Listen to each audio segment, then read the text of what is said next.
हरिओम तत्सत, हरिओम तत्सत। कई बार यह मेरे मन में विचार आता है और अनेक लोगों के ऐसे प्रश्न आते हैं कि हर इंसान जानता है कि झूठ बोलना पाप है।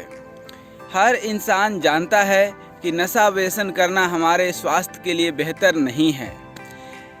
हर इंसान जानता है कि गलत गलत ही होता है और भी अनेकों ऐसी चीज़ें हैं, लेकिन फिर भी सब कुछ जानते हुए वह ऐसा क्यों करता है?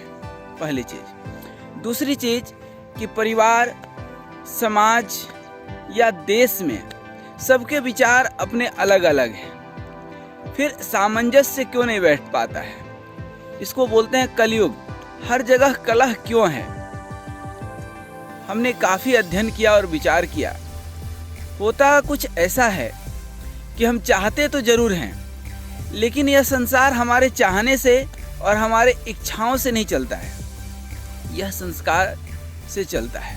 संसार हमेशा संस्कार से चलता है और व्यक्ति को लगता है कि यह संस्कार कहीं माता पिता दे देते हैं, तो कहीं समाज दे देता है, तो यह संस्कार कहीं माता पिता के साथ परिवार, स्कूल, शिक्षक, जो भी आप कह लें, लेकिन नहीं, यह एक्चुअली प्रारब्ध है जो हजारों साल से यह आत्मा लेकर के चल रही है। पूर्व जन्म में आपने क्या किया, यह सिंचित कर्म ही संस्कार बन जाते हैं। अनेक जन्मों के जो प्रारब्ध हैं वह अचानक से नहीं बदलते हैं। बदलते तो जरूर हैं, लेकिन उसमें समय लगता है। तो कई बार व्यक्ति चाहते हुए भी काम, क्रोध, मद, लोभ को नहीं रोक पाता है। न चाहते हुए भी वह कर बैठता है। कई बार व्यक्ति बोलता है कि अचानक मुंह से निकल गया। अचानक मुंह से कुछ नहीं निकलता है, वह विचार बहुत दिनों से चलते रहता है। आप कभी गौर कीजिएगा, और वही कभी अचानक मुंह से बाहर निकल जाता है। तो हम कहते हैं कि अरे सॉरी, ऐसा हमें नहीं बोलना चाहिए था। एक्चुअली बोलना चाहिए था, नहीं चाहिए था, ये विषय नहीं है। विषय यह है कि वह प्रारब्ध बस वह संस्कार है और वह अनेक दिनों से, अनेक महीनों से वो विचार चलते रहता है। कहीं उसको मौका मिल गया और अचानक से निकल गया।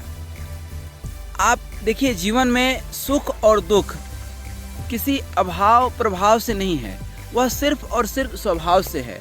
और स्वभाव कैसे निर्मित होता है? संस्कार से। यदि परिवार की बात करें तो आप देखिए, एक व्यक्ति अपने प्रारब्ध, फिर अपने जीवन के 20 से 25 साल तक अन्यत्र जगहों से काफ़ी कुछ सीखता है और उससे उसका संस्कार निर्मित होता है। और फिर क्या होता है, उसकी शादी होती है। अब शादी हुई 25 साल, 30 साल, 35 साल में, हालांकि सही उम्र 25 के आसपास ही है। अब शादी हुई, होता क्या है कि वो जो संस्कारों की सीडी है, वो जो गाने हैं उसकी ज़िंदगी के जो गीत हैं, वो जो गुनगुनाते आया है वही गुनगुनाते हुए चलेगा आगे भी। उसको बदलना बहुत मुश्किल है। और ये दोनों में होता है, पति में भी और पत्नी में भी। अब होता क्या है कि जब दोनों एक साथ आ जाते हैं, 2 सीडी हो गई, वो रिमिक्स हो गया। अब क्या होता है कि हम चाहते हैं कि सामने वाले की सीडी हमारे तरह क्यों नहीं बज रही है, हमारे तरह सामने वाला ऑनेस्ट क्यों नहीं है, प्यारा क्यों नहीं है, उसका व्यवहार अच्छा क्यों नहीं है, वह ऐसे क्यों सोता है, वह दिन में क्यों काम करता है, वह जो है रात में क्यों काम करता है, रात में इतना देर क्यों जगता है, वह झूठ क्यों बोलता है, वह इतना ईमानदारी क्यों बरतता है। हम अपने सीडी और संस्कार के हिसाब से सामने वाले को बदलने की कोशिश करने लग जाते हैं, और सामने वाला भी ठीक हमारे ऊपर यही करता है। इसी प्रयास में दोनों लग जाते हैं। अर्थात जो हमने गीत गाए 25 साल, 30 साल, 35 साल, उस गीत को हम अब गुनगुना नहीं रहे हैं, बल्कि सामने वाले के गीत को बदल रहे हैं। और सामने वाला भी यही काम कर रहा है, हमारे गीत को बदलने में लग गया। मतलब हम दोनों एक दूसरे को बदलने में लग जाते हैं। बदलता कोई नहीं है, लेकिन बदलने में लगे रहते हैं। और ये जो संस्कार है, ये जो हम आपको बोल रहे हैं ऑडियो रिकॉर्डिंग वाली सीडी है, जो गाना वो सीख करके आया है, वह आज का नहीं सीखा है, वो तो अनेक जन्मों का प्रारब्ध का है, वो सीखते आ रहा है। वह एक दिन में बदलने वाला नहीं है।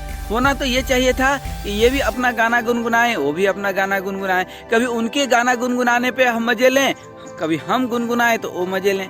सबके अपने अपने गीत हैं जीवन के,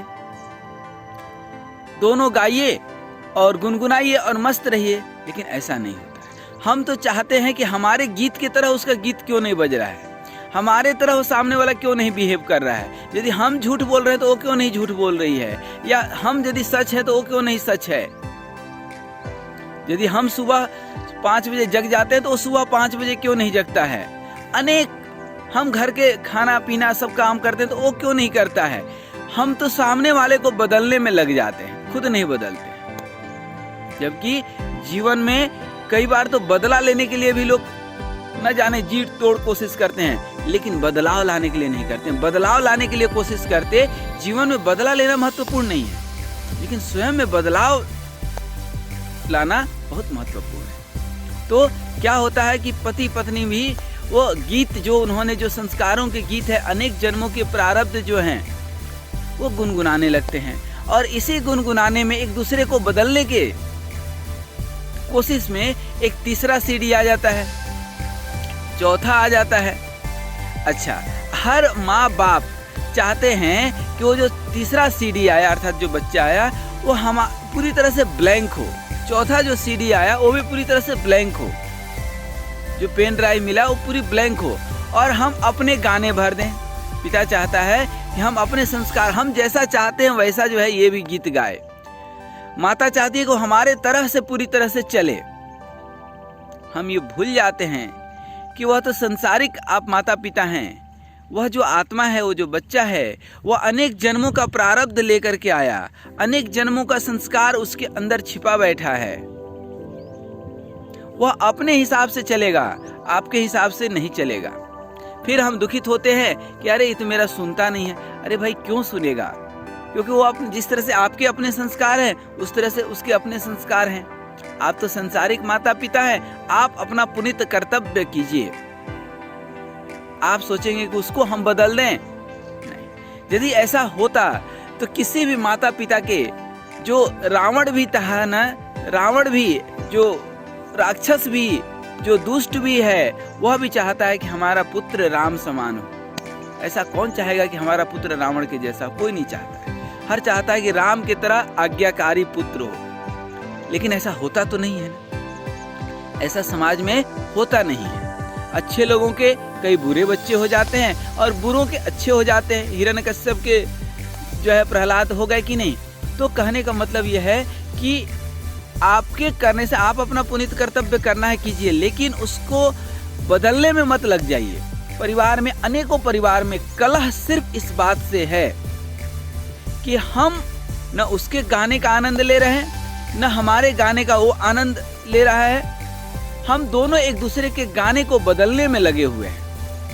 हम ये सोचते हैं कि हमारे अकॉर्डिंग सामने वाला क्यों नहीं बिहेव कर रहा है, और सामने वाला भी यही सोचता है कि सामने वाला हमारे अकॉर्डिंग क्यों नहीं बिहेव कर रहा है। बस एक दूसरे को हम लोग बदलने में ही जीवन के 25-50 साल गुजार देते हैं, और कई तो 2-4-5 साल भी नहीं गुजार पाते। प्रेम होने के पहले, शादी के पहले बोलते थे तू चंद्रमुखी मैं सूरजमुखी, और वही थोड़े दिन के बाद बोलते हैं चढ़ जा कोठी लगा दे छलांग, तू भी सुखी मैं भी सुखी। ये तो जीवन है। तो आज जो कलह देखने मिलता है, हम किसी ऑफिस में भी काम करते हैं तो वहाँ चाहते हैं कि हमारा अधीनस्थ कर्मचारी हमारे अकॉर्डिंग क्यों नहीं चलता है। बॉस लगता है कि हमारे अकॉर्डिंग क्यों नहीं चलता है। हर बॉस को लगता है कि टीम गड़बड़ हो गई, जबकि वह लोगों के अंदर प्रभावशील तरीके से अपनी बातों को नहीं रख पाता है, बल्कि उस प्रभाव के कारण, चूंकि बॉस है ना, ऊपर चमचागिरी करता है, नीचे दादागिरी करता है, इसी को तो बॉस कहते हैं। वह चाहता है कि नीचे वाले सब हमारे हिसाब से चलें, क्योंकि हम सामने वाले के हिसाब से चलते हैं। और कई बार ऐसा नहीं हो पाता है, और वहीं पर कलह होता है। खास करके जितने भी अयोग्य लोग योग्य पदों पर पहुंचे हुए हैं, वो तो हमेशा यही कोशिश करते हैं कि नीचे वाले सब हमारे हिसाब से चलें, जबकि ऐसा कई बार होता नहीं है। परिवार में भी, समाज में भी और जगह जगह ये देखने मिलता है। हम ये जो कोशिश करते हैं ना कि दुनिया हमारे हिसाब से चले, ऐसा नहीं होता है। झूठ बोलने वाला आपको लगता है कि पता नहीं कैसे झूठ बोलते रहता है, क्यों झूठ बोलता है। हम उसको डांटते हैं, फटकारते हैं, उसको सुधारने की कोशिश करते हैं। वह भी यही काम करता है। उसको लगता है यार ये दिन भर सच कैसे बोल लेता है, क्यों बोलता है सच, क्या फायदा है सत्य बोलने से। आप मिलेंगे तो उसको लगेगा कि यार ये सत्य कैसे बोल लेता है, क्या फायदा है। आप सुबह 5 बजे जगते हैं, कोई 10 बजे जगता है, उसको लगता है यार ये सुबह 5 बजे जगकर करता क्या है। कहीं कोई प्रोग्राम होना है 10 बजे से, कोई पहुंचता है 9:30 बजे, कोई पहुंचता है 9:45 बजे, कोई पहुंचता है 10 बजे और कोई पहुंचता है कि 10:30 बजे। वो सोचता है यार कहीं 10 बजे का प्रोग्राम 10 बजे थोड़ी ही शुरू होता है, 10:30 तक होगा, अपन चलेंगे। और 9:30 वाला सोचता है कि नहीं यार प्रोग्राम है, थोड़ा पहले पहुंच जाना चाहिए हमें। तो ये क्या है, अपना अपना संस्कार है। अब 9:30 वाला सोचता है कि यार 10:30 वाला फालतू आदमी है, हर जगह डिस्टर्ब करता है, he is the disturbing element, हमेशा लेट आता है, ये लेट लतीफ है।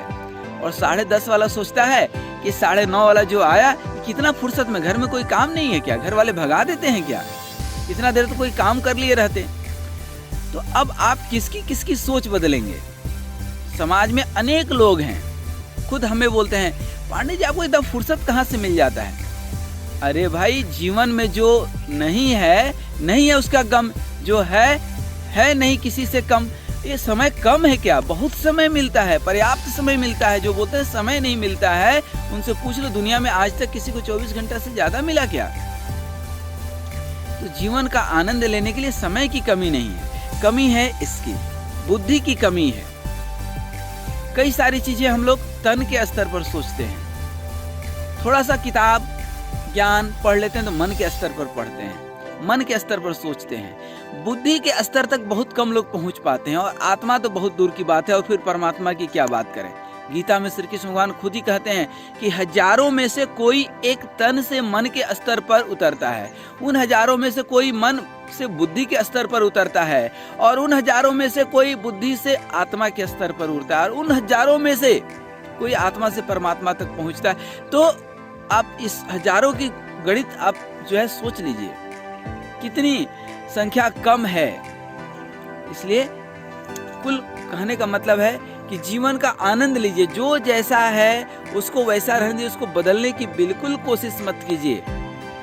बदलने का मतलब है कि आप जो है अपनी ऊर्जा फालतू जगह नष्ट कर रहे हैं। हाँ, आप अपना सामाजिक पारिवारिक दायित्व निभाते हुए सलाह दे दीजिए, आप कोशिश कर लीजिए, लेकिन बदलने में मत लग जाइए, नहीं तो वहीं पर कलह शुरू होता है। स्वयं में बदलाव लाइए, उसके जो संस्कार के जो गीत भरे हुए हैं उसके मन में, उसको भी गुनगुनाइए, उसका आनंद लीजिए। वो जैसे जी रहा है, सुबह 5 बजे उठता है ना, उठने दो ना, 10 बजे उठता है ना, उठने दो ना, पढ़ता है ना, पढ़ने दो ना, नहीं पढ़ता है ना, नहीं पढ़ने दो। आप उसको अपने संस्कार के हिसाब से जीने दो, वो भी आनंद में जिएगा और आप भी आनंद में जिएंगे। किसी को बदलने में, दुनिया को बदलने में लग जाइएगा तो जीवन बदल जाएगा। आज तक दुनिया किसी के बदलने से नहीं बदली, ये लोगों के प्रारब्ध हैं, लोगों के संस्कार हैं, उसी हिसाब से चलते रहेगा। अनवरत चल रहा है और चलते रहेगा। कृष्ण भगवान गीता में खुद कहते हैं ये दुनिया कब से चलते आ रही है और कब तक चलते रहेगी ये किसी को पता नहीं है। तो इसमें ज़्यादा दिमाग खपाने की जरूरत नहीं है, जीवन को आनंदित होकर के जीना है। जो जैसा है वही सही है, आप जैसे हैं आप भी सही है। आप अपने अंदर बदलाव ला सकते हैं, दूसरे के अंदर नहीं। आप अपने संस्कार थोड़े बहुत बदल सकते हैं, पूरे तो नहीं बदल पाएंगे, थोड़े बहुत बदल पाएंगे। क्योंकि कृष्ण भगवान अर्जुन को कहते हैं, अर्जुन क्या है, ये मानव समाज का प्रतीक है। अर्जुन को कहते हैं कि तुम्हारी स्वभाव ही तुम्हें युद्ध में लगा देगी, क्योंकि स्वभाव है ना, क्षत्रिय का स्वभाव है ना युद्ध करना। तो स्वभाव आप बहुत ज्यादा नहीं बदल सकते हैं, थोड़ी बहुत जरूर बदल सकते हैं। नेचर और सिग्नेचर बहुत जल्दी नहीं बदलता है, लेकिन हाँ आप स्वयं के अंदर बदलाव ला सकते हैं। दूसरों के अंदर बदलाव लाना बहुत मुश्किल है, बहुत मुश्किल है। इसलिए यदि आप जीवन में सचमुच आनंद उठाना चाहते हैं, अच्छा दूसरे के अंदर बदलाव लाइएगा, दूसरे को जागृत कीजिएगा, दूसरे को जगाइएगा। आपको कभी मालूम है कि मुर्गा को ही हलाल क्यों किया जाता है? क्योंकि वो सुबह सुबह सबको जगाता है। जो सबको जगाने का काम करता है उसको सबसे पहले हलाल किया जाता है। तो यदि आप इतना बलिदान देने के लिए तैयार हैं, तब तो जगाइए समाज को। लोग जगाते हैं, एक से एक समाज सुधारक हुए, लेकिन वो जीवन का आनंद नहीं ले पाए। और कितना समाज सुधार कर पाए? समाज कभी नहीं सुधरा और न ही कभी बिगड़ा था। प्रयास लोग करते रहते हैं, वह तो अपने संस्कारों से लोग चलते रहते हैं, समाज चलते रहता है। हाँ, सुधारक लोग को अंदर सूक्ष्म अहंकार जरूर आ जाता है कि हमने समाज सुधारा। बाबा भीमराव अंबेडकर बहुत अच्छे इंसान थे। उन्होंने संविधान में दलित भाई बहनों के लिए बहुत कुछ काम किया, लेकिन दलित भाई बहनों ने क्या किया? आज वहीं के वहीं हैं। उन्होंने अपनी सोच गिरा ली। उनको लगा कि अब हम तो मुफ्त खोर बन जाएं, मुफ्त में सब कुछ हमें मिलेगा, और अपने आप को स्वयं नीचे गिरा लिए और उनकी जय हो जय भीम करते रहे। उससे समाज नहीं सुधरता है। यदि ऐसा होता तो उनको इस सुविधा देने से आज भारत में कोई दलित नहीं मिलता। लेकिन आज मैं जाता हूँ, कहीं पर देखता हूँ, हम अपने समाज की स्थिति बता दें, इतनी दयनीय है जिसके बारे में सोच नहीं सकते हैं। ऊपर वाले लोग तो राजनीति करते रहते हैं। तो समाज किसी के सुधारने से कभी नहीं सुधरता है जब तक स्वयं में बदलाव नहीं आएगा। आप ध्यान दीजिए, अंडा देखे होंगे, अंडा के ऊपर थोड़ा सा फोर्स लगाइएगा तो क्या होगा? टूट जाएगा। जितना फोर्स लगाने से टूट जाता है, ठीक उतना ही फोर्स जब अंदर से लगेगा तो उसके अंदर एक चूजा निकल जाएगा, वहाँ जिंदगी आबाद हो जाएगी। बाहर से फोर्स लगेगा, जिंदगी बर्बाद हो जाएगी। जब तक व्यक्ति स्वयं से नहीं आएगा कि हमें जीवन में उन्नति करना है, हमें आगे उठना है, सामने वाला कभी नहीं उठा सकता। यदि ऐसा होता तो 70 साल में यह देश बहुत समृद्ध हो चुका रहता, लेकिन ऐसा हुआ नहीं। जितना समृद्ध हुआ उतनी ही गरीबी भी कहीं ना कहीं बढ़ी है। आप गांव में जाकर के देखें, रेलवे स्टेशन के आसपास जाकर के देखें, रेलवे ट्रैक के किनारे जाकर के देखें, हमारे दलित भाई बहनों का। दलित क्यों? हर समाज। दलित मतलब क्या? दलित मतलब क्या? गरीब गुरबा। और उसमें किसी जाति का और वर्ण की हम नाम नहीं ले रहे हैं। वो कोई भी जाति का, जन्म से कोई भी जाति का हो सकता है। सवर्ण भी दलित से भी बदतर जिंदगी जी रहा हो। क्या हुआ हमारे संविधान का? मुझे तो कभी कभी लगता है ये संविधान अनेक समस्याओं का जड़ है। कुछ ऐसे नियम कानून बन गए जो हम बदल नहीं पाते हैं, और बदलो तो सारा लोग वो करने लगते हैं, विरोध करने लगते हैं, और इस कारण से उन्हीं का नुकसान है, इस समाज का नुकसान है, इस देश का नुकसान है। इसलिए स्वयं से अंदर से मोटिवेट होकर के कि हमें जीवन में उन्नति करना है, स्वयं में बदलाव लाना है। दूसरे के अंदर बदलाव आप नहीं ला सकते हैं। पूरे संसार को सुधारने के बजाय स्वयं को सुधार लीजिए, तो कम से कम संसार में एक आदमी तो सुधर गया आपके नज़र में। तो आइए आज इसी परिकल्पना के साथ कहें तो इसी उम्मीद के साथ कि हम अपने ज़िंदगी के गीत गुनगुनाएंगे, सामने वाले के भी गीत हम अच्छे से सुनेंगे, उसको बदलने की कोशिश नहीं करेंगे। परिवार में भी शांति रहेगी, समाज में भी शांति रहेगी, देश में भी शांति रहेगी। जो जैसे जी रहा है उसको जीने दे, उसका अपना संस्कार है। हरि ओम तत्सत, हरि ओम तत्सत।